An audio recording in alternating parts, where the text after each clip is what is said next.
Imagine a future where millions of government employees who have given their lifetime serving the government and serving the nation are forced to return to work in their 60s, not because they want to, but because they don't have any other choice.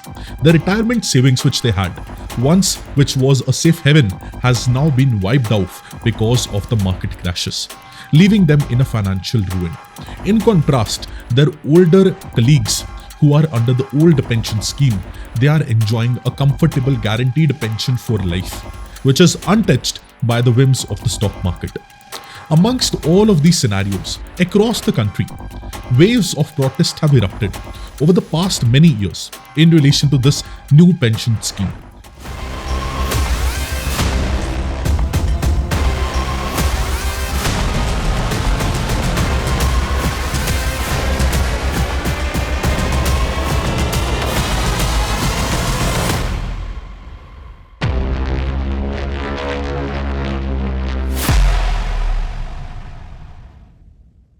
The government employees are furious, states are rolling back the reforms, and retirees, they are staring an uncertain future.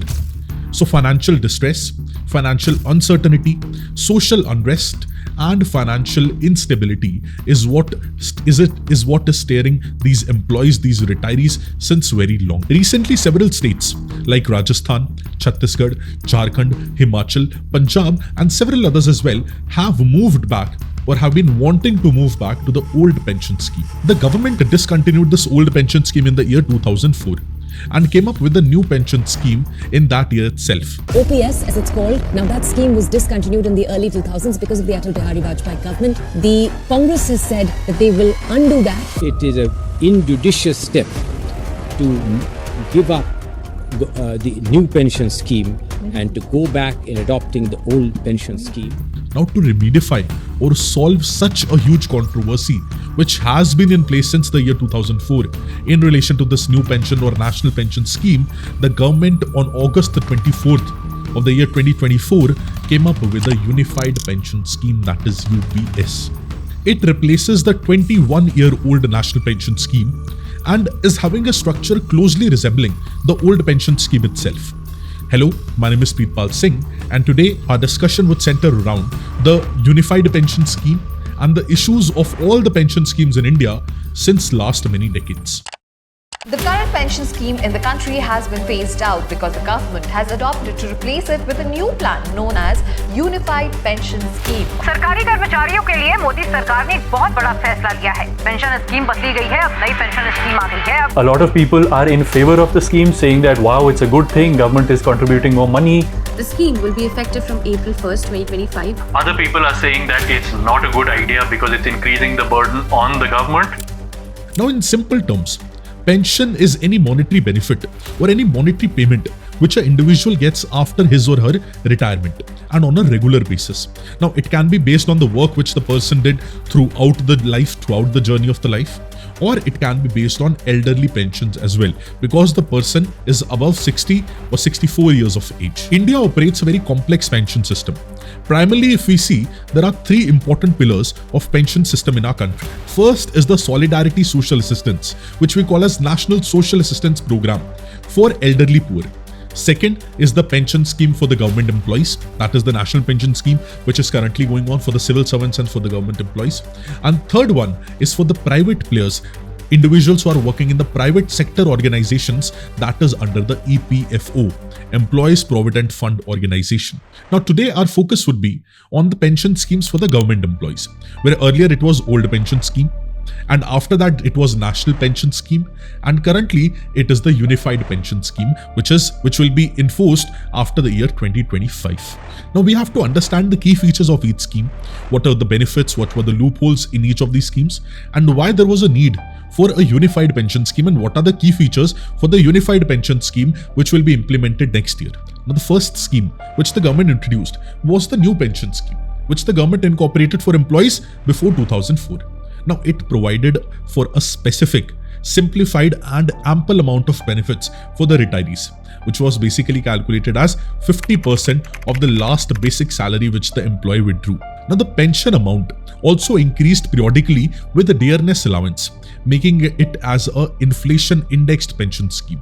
Now, one more peculiar feature of this old pension scheme was that the government employees, they were not required to contribute anything in their lifetime towards this old pension scheme.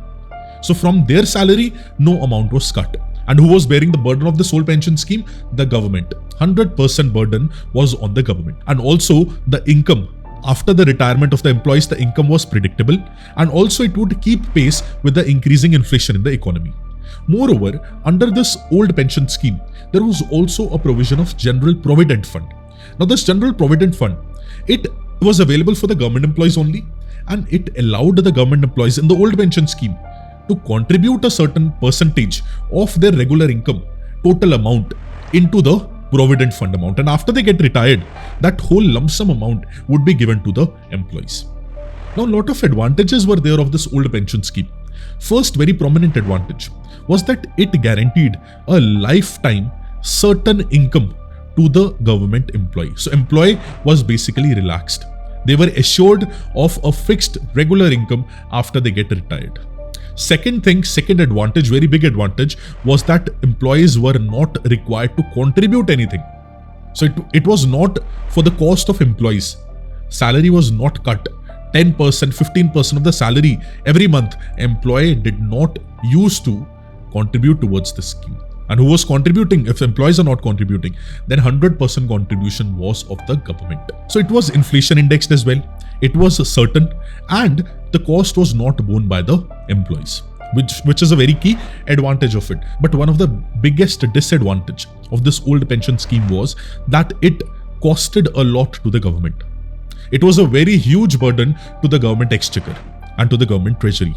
And since there was no corpus created in the lifetime of the employee, government had to pay all the money, and that too for the lifetime of the employee, which is a very huge financial burden. And since you know that Indian economy and Indian government and budget specifically, it suffers a lot from high fiscal deficit. And we're having a twin deficit problem, high fiscal deficit and high current account deficit. In that also, our debt to GDP ratio is even higher than the international average, which again makes this thing very concerning for our country. Because any which way we were having a higher fiscal deficit, and one of the very huge expenditure for the government was rising cost of pensions. Now, for you to get some perspective, Indian government's pension expenditure is projected to be 2.40 lakh crores in the year 2024-2025, which is close to 0.7% of the estimated GDP. This is a very, very huge amount, right? So currently also, pension burden on the government is very, very high. Now, because of this particular issue, the government thought, let us do away with this old pension scheme and let us come up with a new pension scheme. We call it as National Pension Scheme in the year 2004. Now, what will be changing in this scheme? In earlier scheme, whole contribution was made by the government. In the newer scheme, there will be contribution made by the employee as well. So, employee would be contributing certain portion of their salary, monthly salary, to a corpus, to a fund. In that fund, government will also be contributing something. After the employee gets retired, from that fund itself, which is linked to the stock market, from that fund itself, the benefit or a regular monthly income would be given to the employees. So it was a transition from a defined benefit model to a defined contribution model. And under NPS, the employees, they had to contribute 10% of their basic pay plus dearness allowance, and the government would be contributing 14% additional to the fund corpus, to the pension fund. Now, the pension amount in NPS, National Pension Scheme, is not defined. It is totally based on how much contribution is made and the amount of funds which were invested. And opposite to the OPS, this National Pension Scheme does not offer a fixed or a guaranteed pension, which makes it a riskier option. And potentially, it can give higher returns as well, but it is basically high risk, high reward game. Also, one more thing happened. In the year 2009, the government of India extended this National Pension Scheme for all the citizens of our country. So for unorganized sector and for self-employed as well, this particular scheme was extended. Now, one thing to note here is that this national pension scheme, it's a market-linked annuity scheme where an individual, they invest a regular amount during employment and receive annuity when they retire. So contributions of the employees and the government, they're consolidated into a pension fund. Now that pension fund is invested into diversified portfolios of the government bills, bonds, corporate shares or debentures, anywhere it is basically invested. So there are professional fund managers which are under the Pension Fund Regulatory Development Authority, and pension fund managers are there under different companies, for example SBI, UTI, LIC. Under different companies, basically they manage the NPS investments, and upon retirement the individuals can withdraw up to 60% of the national pension scheme fund amount. So of the fund amount, 60% upon retirement they can withdraw, and the remaining 40% they will be invested with 10 of the professional managers which the government has given. And once they are invested, the person, the individual, the employee who has retired would be receiving pension annuities as a monthly pension.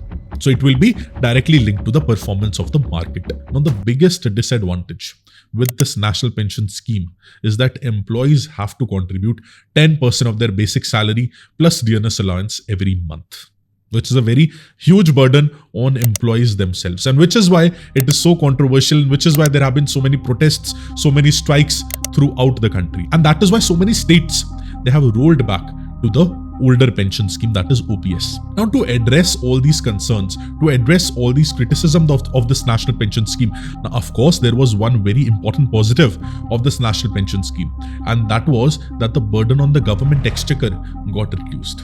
So there could be improvement in the fiscal deficit as well. But the biggest disadvantage was that employees were not happy, because now you started cutting the salary of the employees and contributing it to the pension fund. So employees were not very happy. Definitely they wouldn't be happy, because earlier only government was paying them. Now they have to pay, right? So definitely people would be angry, people would be anguished, they won't be happy. And to address all these concerns and criticisms, government on August 24, 2024 announced that we'll be coming up with a unified pension scheme, which will be applicable from the financial year 2025-2026, and it would combine the advantages of both old pension scheme and new pension scheme.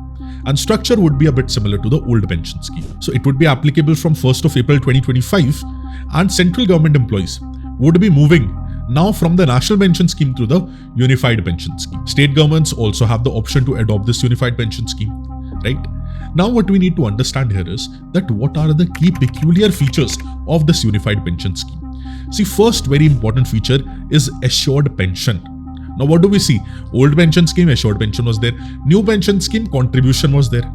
In the unified pension scheme, there is a assured pension again of 50%. So amount of 50% of employees' average basic salary of the last 12 months before retirement would be given to them as pension. So 50% of the last drawn salary, average of last 12 months of the person before retirement, that would be taken into account, and 50% of that would be given to them as pension.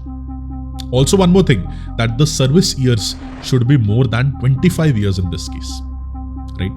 And as the number of years decrease till 10 years, if they decrease, the amount of pension also decreases proportionately. But the minimum years of service should be 10 years. That is first assured pension. Now second feature is in relation to assured minimum pension. Now in case of retirement, after minimum 10 years of service, the unified pension scheme provides that assured you would be getting 10,000 rupees minimum pension if you retire after 10 years. That is assured. If you retire after more years, definitely the pension amount would go up of that 50% of the average last 12 months drawn salary, right? But minimum, it is said that 10,000 rupees you will be getting as pension if you retire after 10 years of serving the government. That is second part. Third part is in relation to assured family pension also. Now, upon a retiree's death, the immediate family would be eligible for 60% of the pension which was last drawn by the retiree. So that is assured family pension also. 60% of the pension of the last drawn pension of the person who last drew it, that the immediate family members would be getting. So first is assured pension, second is assured minimum pension, and third is family assured pension. These three are the key peculiar features of this unified pension scheme. Also, there is inflation indexation also available. So dearness allowance, dearness relief will be available to all these three schemes which were mentioned, right? So this assured pension, assured minimum pension, family assured pension, under these three, indexation benefit, that means dearness relief, dearness allowance, the dearness basically relief, increasing the pension in relation to inflation indexation would be available to the employees in all these three categories. Also, indexation will be calculated on the basis of All India Consumer Price Index for industrial workers. So that CPI industrial workers would be taken into account for indexation in this regard. And definitely a lump sum amount would be provided in additional to the gratuity benefits which will be provided at the retirement. Now this scheme is also contributory in nature. It requires employees to contribute 10% of their basic salary. And second thing is the government has to contribute 18.5%, right? Earlier government was contributing 14%. Now they have to contribute 18.5%. So government has increased its contribution. First they have provided assured pension. Now they have increased their contribution also. But employees still need to contribute. Okay. And employees who have joined after 2004, including the retirees, they have the option to switch from the national pension scheme to the unified pension scheme, which is definitely beneficial for 99% of those who are under the national pension scheme. Now employees can definitely still opt to remain under the national pension scheme also.